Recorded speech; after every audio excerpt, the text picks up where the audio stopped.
हाँ, तो भाई हमें यहाँ इस सवाल को हल करना है जो कि है -2 ज़रब f ऑफ -6 जमा g ऑफ 1।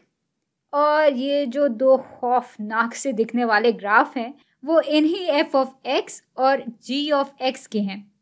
तो अभी अगर आपको इस सवाल से डर लग रहा है तो भाई ये बिल्कुल जायज़ डर है। मुझे भी इतना ही खौफ आता था इस किस्म के सवालों से। लेकिन भाई डर के आगे जीत है और इसका एहसास आपको इस वीडियो के ख़त्म होने तक ज़रूर हो जाएगा। तो भाई सबसे पहले तो हम ये देख लेते हैं कि इस f ऑफ -6 और इस g ऑफ 1 की इक़दार क्या है। तो अगर इस तफ़ाल यानी इस फंक्शन में इनपुट -6 डालते हैं तो इसका आउटपुट यानी महासिल हमें इस ग्राफ की मदद से मिल जाएगा जो कि होगा 7। तो इसको ज़रा यहाँ लिख लेते हैं। तो f ऑफ -6 बराबर होता है 7 के।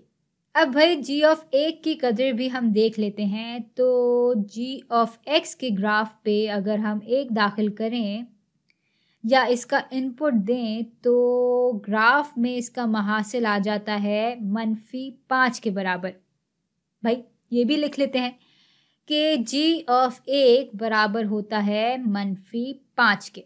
तो अब ये ड्रॉनी सी इक्वेशन हल होकर कुछ इस तरह की दिखेगी कि -2 ज़रब f ऑफ 6 जो कि बराबर होता है 7 के जमा g ऑफ 1 जो कि बराबर है -5 के।